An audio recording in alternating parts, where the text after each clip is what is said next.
nesta semana, no Brasil, está sendo exumado o corpo do ex-presidente da República, João Goulart. A Comissão Nacional da Verdade está participando da exumação. Qual é a diferença entre a ação desta ação que a Comissão Nacional da Verdade participa e os grupos de resistência democrática do Rio Grande do Sul para os outros? É que o governo brasileiro, felizmente, jogou todo o peso do Ministério dos Direitos Humanos, da Secretaria Especial, tudo que era recurso do governo brasileiro, do Estado brasileiro, estão envolvidos na investigação, na exumação e na investigação das causas da morte do presidente João Goulart. Então, eu não vou atribuir todas as dificuldades que a Comissão Nacional da Verdade e outras comissões estão tendo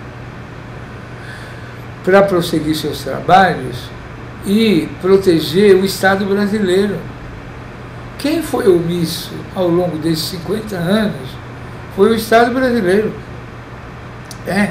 Então, porque você há de convir o seguinte, para demorar 49 anos depois do golpe, para constituir uma Comissão da Verdade, já mostra as dificuldades reais que o Brasil tem para tratar desse tema.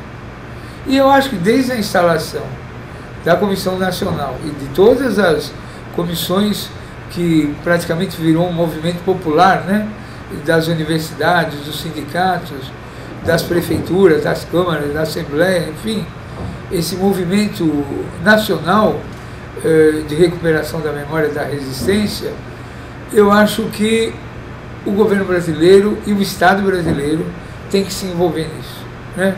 Não adianta os juízes, o Supremo Tribunal dizer que não pode rever a lei da anistia, que isso é cláusula pétrea, que os militares não admitem.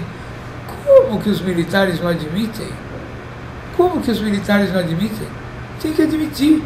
Nós não estamos na democracia. A ditadura não foi uma interrupção da democracia. O presidente não foi cassado, embora estivesse no território nacional, foi para o exílio.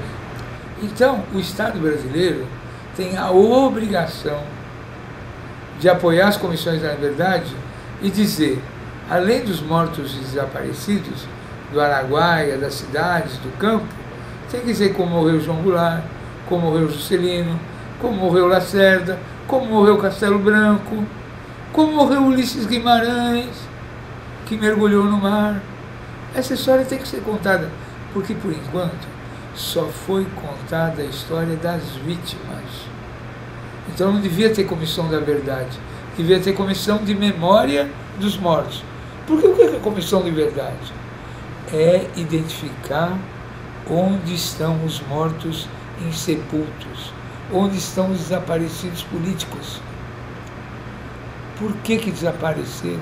Quem os fez desaparecer? Onde eles estão? Quem matou Alexandre Vanucchi? Quem matou Rubens Paiva? Quem matou Helenira Nazaré? Quem matou tantos e tantos companheiros, até Santos Dias da Silva, que os assassinos foram identificados, foram inocentados, estão na rua, matando mais gente, né? Então, eu não sou daqueles que fica responsabilizando pessoas sem discutir as suas atribuições, as suas possibilidades. Por que existe uma dificuldade enorme de acessar os arquivos? O arquivo do Estado de São Paulo, o arquivo do DOPS, é mais fechado, mais intransponível que os arquivos da P2, os arquivos secretos da Polícia Militar. Os arquivos do IML, do Instituto Médico Legal de São Paulo, não foram abertos até hoje. Né? Então, existe no Estado brasileiro uma cultura do esquecimento intencional. E essa cultura tem que ser rompida, né? Então, acho A Comissão Nacional da Verdade tem problemas, lógico. A lei que a aprovou já é uma lei restritiva, coercitiva, limitada, né? Outra coisa, os militares encerraram o período da ditadura, mas eles que fizeram a transição.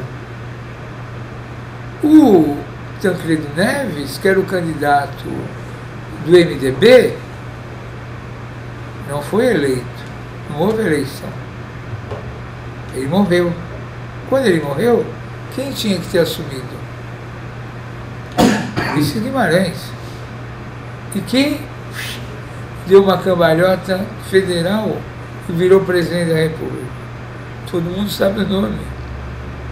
Como não houve eleição, quem tinha que assumir a presidência da República era o presidente do Congresso Nacional. E quem era o presidente do Congresso Nacional? Ulisses Guimarães. E quem virou presidente da República? O outro. Entendeu? Entendeu?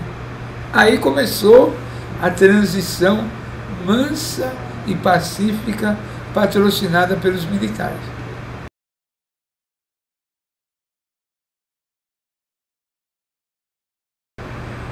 Eu acho que, por exemplo, alguns familiares, como a família Teles e a família Merlino, abriram ações judiciais.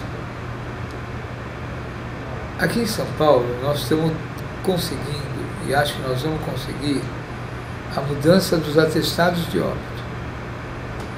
Em vez de dizer que as pessoas morreram por suicídio ou morreram em tiroteio, a verdade dos fatos. Mas a ditadura, como é que a ditadura, por exemplo, como é que foi o fim da ditadura argentina?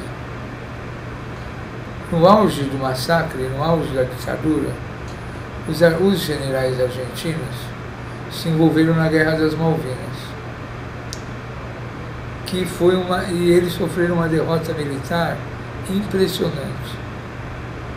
Milhares e milhares de jovens morreram de frio, de fome, nos bombardeios dos ingleses.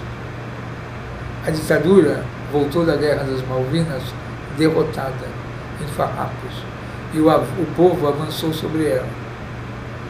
Aqui no Brasil foi um processo completamente diferente. Completamente diferente. Eles, mesmo embora para efeitos legais a ditadura tenha acabado em 1985, a ditadura continuou em vários setores. Estruturas enormes da ditadura não foram desmanchadas, não foram desfeitas. Então, os mesmos grupos econômicos e os mesmos grupos militares que deram o golpe e se locopretaram do golpe continuaram mandando no Brasil mesmo depois do fim da ditadura. Mesmo depois do fim. Então, a Comissão da Verdade era dividida em 3 fases. A justiça de transição é dividida em 3 fases. Memória, que é a memória das vítimas.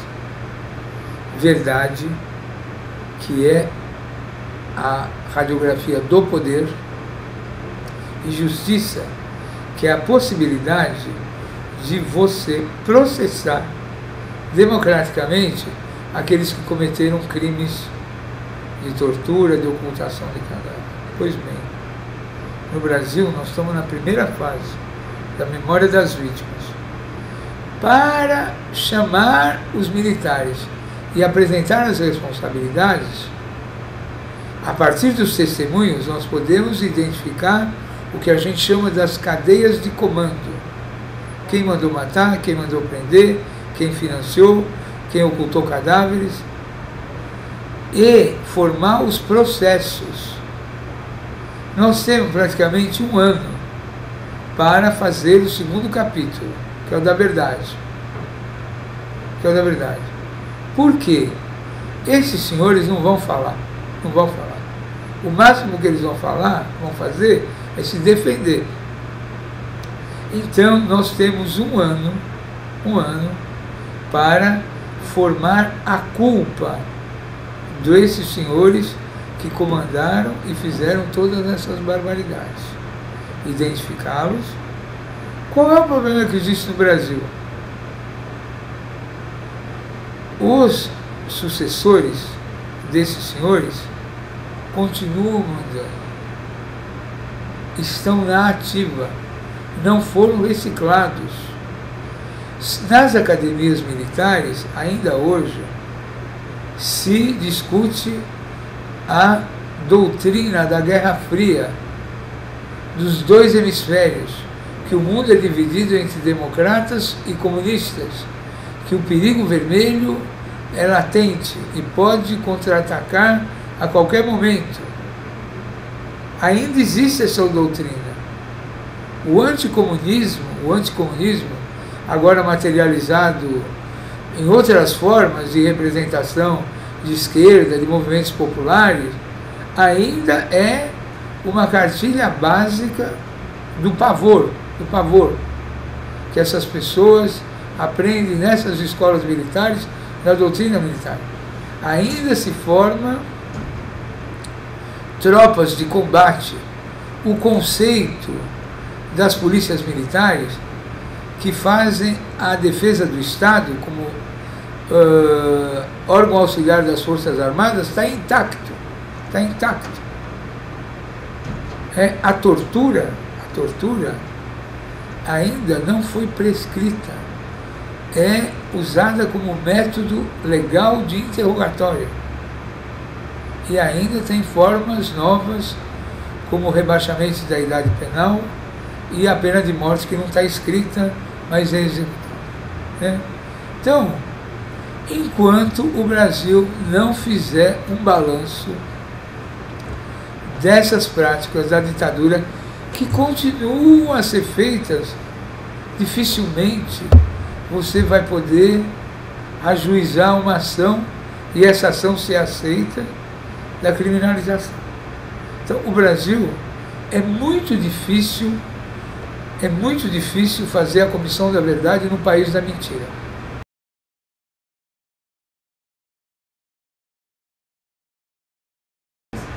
Não, o Brasil é um país fantástico, né? Porque quem é que se motiva para fazer comissão da verdade?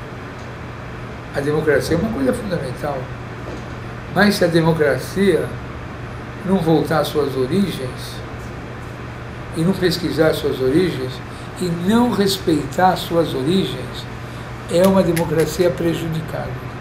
Então, na agenda dos partidos políticos, hoje, dos grandes, dos maiores partidos, a memória da ditadura não faz parte dessa agenda. E isso é muito ruim. Muito ruim. Porque você veja, eu sou do PT. Eu comecei a resistência antes da ditadura. Quando criou o PT, eu fui para o PT. E como é que começou o PT? Onde começou o PT? O PT começou no fim da ditadura, no ABC, nas greves, nas grandes greves. E as greves que começaram no ABC, elas se expandiram para todo o território nacional, pelos petroleiros, por Volta Redonda. E esse movimento popular, sindical, esse movimento operário, articulado com outras forças, derrotaram a ditadura. Pois bem, hoje, na memória do PT, na memória dos petistas, embora o Lula seja a expressão maior do PT e da formação das greves, essa história não é reivindicada. Não é reivindicada. Parece que o PT nasceu no parlamento, nasceu de outra forma que não a real. Isso é... E aí acontece o seguinte, os velhos companheiros do Lula e de todos os sindicalistas, e na Igreja Católica apareceu uma coisa muito parecida. A teologia da libertação foi um elemento central da derrota da ditadura. As comunidades eclesiais de base. Eu sou um cara católico, totalmente católico.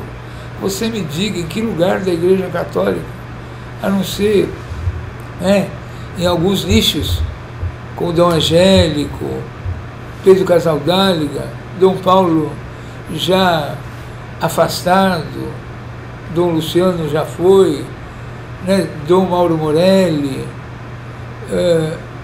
tantos outros que fizeram a resistência, estão velhinhos, estão calados, estão afastados. Então, o que acontece? No Brasil, o Brasil vive um Alzheimer nacional. Um Alzheimer nacional. E para combater o Alzheimer, só memória, só memória. Então,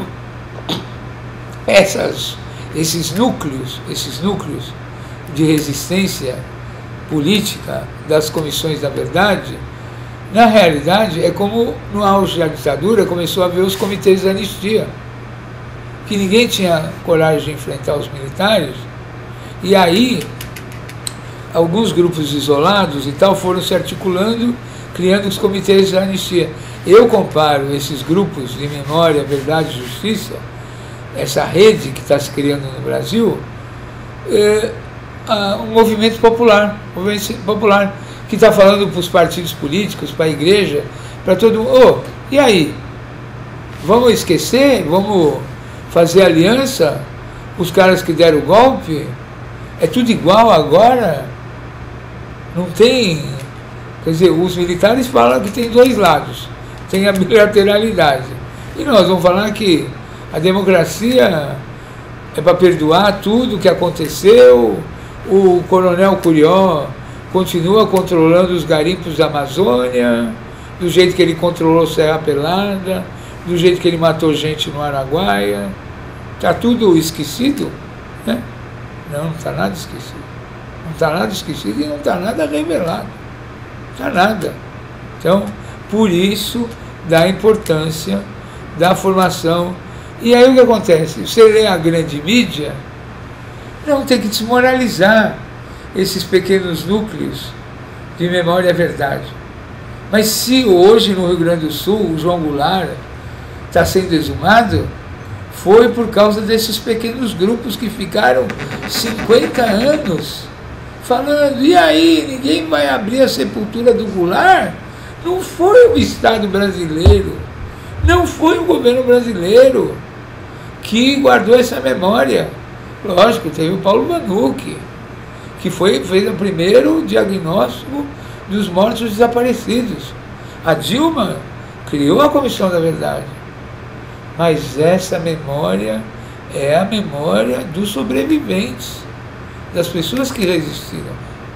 Se a gente fosse depender do Estado brasileiro, estava que nem o povo da escravidão, estava que nem o povo que lutou na Guerra do Paraguai, estava que nem o povo do contestado no Paraná e Santa Catarina.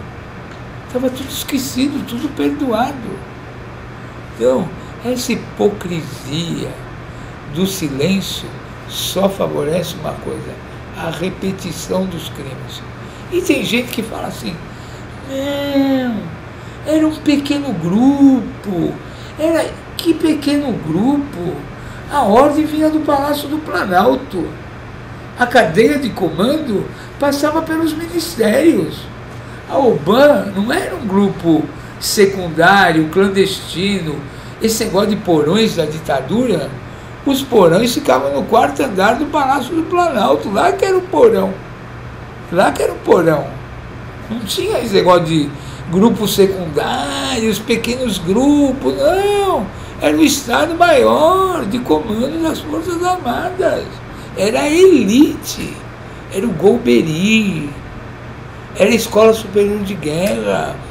Eram os grandes bancos brasileiros. Eram os grandes industriais. Não era nada marginal. Não era nada marginal. Por isso, a importância desses grupos corajosos. Você acha que em Pernambuco,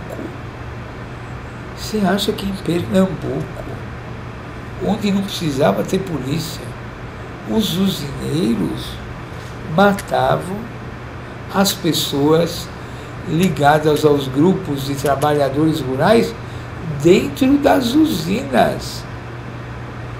Tinha grupos armados dentro das usinas que faziam o serviço. Não precisava mandar polícia, exército, não. Eles davam conta do recado. Aí você vai chegar em Pernambuco e vão falar assim, vamos deixar tudo barato, vamos esquecer, não tem mais esse negócio, né? Entendeu? Por isso é que existem os grupos dos familiares, dos sobreviventes, que falam, não, tem que exumar o Goulart, tem que saber como é que o Juscelino foi morto na Dutra, como é que os caras, os 70 jovens do Araguaia foram degolados depois de presos, como é que o Curió ganhou de presente a mina de Serra Pelada, como um presente de guerra que a ditadura deu para ele fazer o maior núcleo de trabalho escravo do século XX, que foi a exploração do ouro e pedras preciosas de Serra Pelada.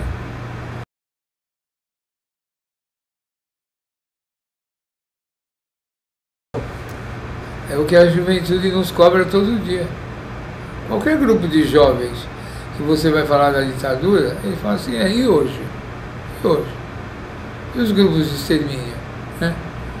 Porque tudo bem, nas manifestações de rua do centro, dos grupos de classe média, são chamados armamentos não letais, que não são não letais coisa nenhuma, são de alta letalidade. Mas na periferia não é bala de borracha, é bala de chumbo. Né? Então, lógico,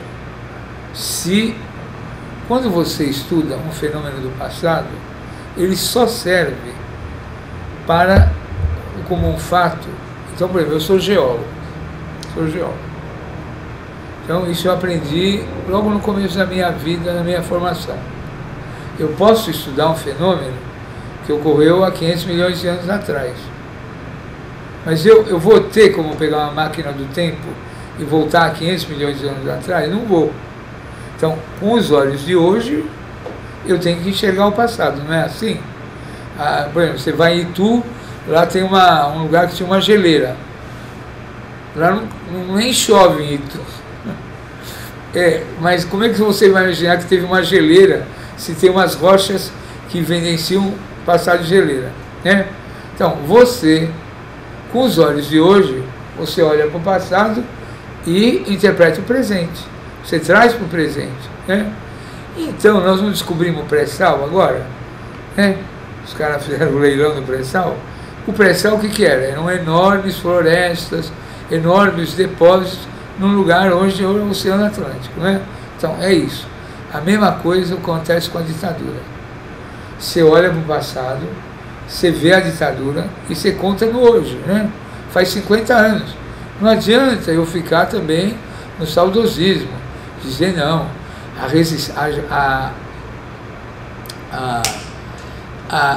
a geração que resistiu à ditadura era constituída de super-homens. E os jovens de hoje não têm valor nenhum. Isso é bobagem, Cada geração tem a sua época. Então, o que tem que discutir, e é o que a juventude está cobrando, é o seguinte: quais foram os mecanismos do passado que estão sendo usados até hoje? Primeiro, a mídia. A criminalização dos movimentos sociais através da mídia. A demonização. Essa demonização prepara o terreno para a repressão. Ainda bem que as forças da lei combateram o crime organizado e a violência. Como se a violência fosse do movimento e não a violência do Estado. Então, já que o movimento é violento, você tem que usar a violência do Estado para estabelecer a paz, a ordem. Todos os conceitos da ditadura usados na democracia. Todos os conceitos. Né? Então, nós temos que fazer uma devida leitura. Como é que o samba do Paulinho dizia? Toda vez que eu lembro do meu pai, penso com muito cuidado. Toda vez que eu olho para o futuro, eu penso no passado. Né? Se os alemães não tivessem feito o Tribunal de Nuremberg, e analisado os crimes do nazismo, talvez a Europa e a própria Alemanha não tivesse achado uma saída. O nazismo, o Hitler, o Terceiro Reich, não foi um fenômeno isolado. Foi um movimento enorme que o povo alemão participou e concordou. A ditadura foi a mesma coisa. Durou 21 anos. O povo brasileiro vai ter que fazer uma autocrítica. Por que apoiou a ditadura? Os militares não morderam os calcanhares do povo brasileiro se não tivesse apoio massivo dos setores empresariais e de setores da classe média, que criminalizaram os movimentos sociais, pediram a pena de morte para a juventude, torceram pela ditadura, delataram, financiaram, apoiaram politicamente. Por isso que ela durou tanto. Embora nós sejamos uma frágil democracia, os caras que deram o golpe, seus descendentes, estão aí, loucos para morder de novo, loucos para morder.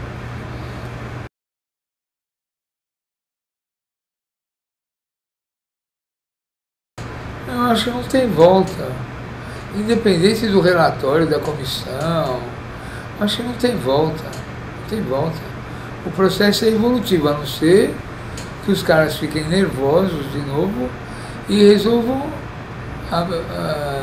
vir para cima do povo e tentar golpear de novo, né? Agora, se as coisas seguirem o ritmo normal, a tendência é essas relações serem cada vez mais escancaradas. Porque, por exemplo, né, toda vez que eles tentam fechar, então, por exemplo, qual é a grande concentração de poder deles? É a mídia impressa, a televisão, os meios de comunicação. Aí, como é que o povo cai fora dessas armadilhas? Vai para a internet, divulga, vai postando coisas, né? Quer dizer, tem uma música do Godin que fala: se você, né, me reprime, se você me prende vivo, eu escapo morto. Sempre tem uma saída. E o povo vai descobrindo essas saídas. E vai se organizando. E esses conhecimentos vão sendo transmitidos para as novas gerações. E vai havendo contestação. O caminho natural da humanidade é o progresso. É o avanço das ideias. Não é o fascismo, o retrocesso, o militarismo. Isso é o núcleo duro do capital. Todo mundo questiona hoje a concentração de renda, a concentração de capital, a concentração de poder, o poder da mídia. Hoje vaza por tudo quanto é poro. Senão não teria tido o enorme vazamento do Wikileaks no mundo inteiro. Quer dizer, existe uma perspectiva democrática mundial, né, apontando um novo tipo de sociedade. Uma sociedade sem guerras, uma sociedade socialista, uma sociedade mais redistributiva, cada um com seus modelos, mas cada um caminha. A exceção, a regra é essa. A regra é essa. Por mais limitado que seja o relatório da Comissão da Verdade, por mais estruturas conservadoras que vigiam no parlamento brasileiro, que vigiam no poder judiciário, que vigiam na mídia, a tendência é sempre furar o cerco. Sempre furar. Lógico, os militares vão dizer o seguinte: agora vocês fizeram a Comissão da Verdade, está publicado o relatório, ninguém mais fala nesse assunto. O que tinha que falar, já falou. Isso não existe. Isso não existe. Isso acabou. Acabou. Como eu te digo, não que eles não possam preparar sempre um novo golpe. Porque eles golpeiam todos os dias, né? Golpeiam todos os dias. Então, eles criminalizam o MST, eles criminalizam as forças democráticas. Sempre eles acham um jeito de, através do Poder Judiciário, criminalizar quem rompe o cerco. E você nunca é acusado por ter rompido o cerco. Eles arrumam uma outra desculpa para te processar, para te criminalizar.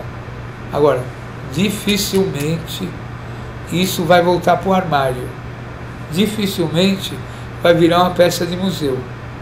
Cada vez mais vai querer se saber mais, investigar, saber por quê, como é que é a linha da genealógica, da estrutura de poder, da concentração de dinheiro, entendeu? É irreversível, é irreversível. Não tem como voltar para o armário. Agora, é um processo dialético, né? Um processo dinâmico, é uma luta permanente. Tem gente querendo saber isso. A juventude quer saber por que os torturadores não foram punidos até hoje, por que essa história está encoberta, por que não pode contar, né? Entendeu? Todo mundo quer saber. Por que o latifúndio é tão concentrado, tão poderoso?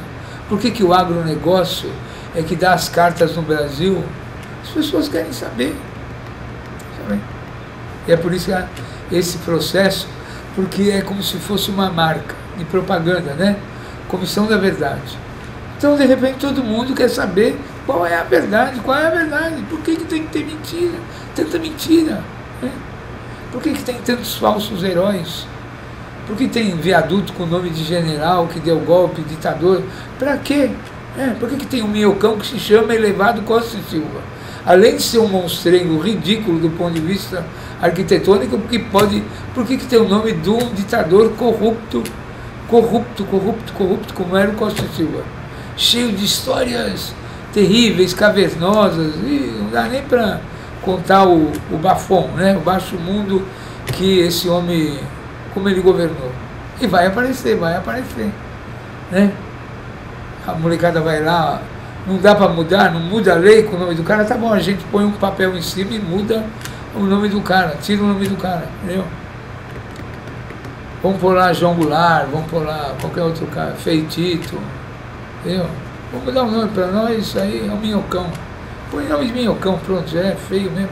Põe nome de minhoca, põe minhocão. Acabou. Costa e Silva não. Um ditador ridículo. Só andava de óculos escuros. A mulher dele jogava muito. Era jogadora profissional, apostava nos cavalos no Jockey Club, deixava dívidas terríveis.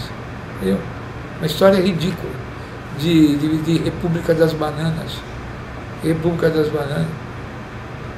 Entendeu? É isso. Não tem volta.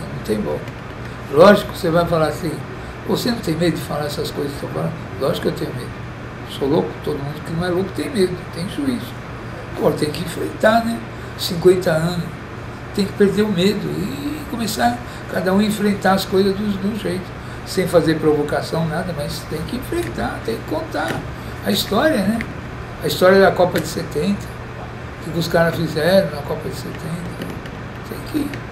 Como é que os militares dominaram o futebol, como o futebol foi um instrumento importante de dominação do povo brasileiro, né?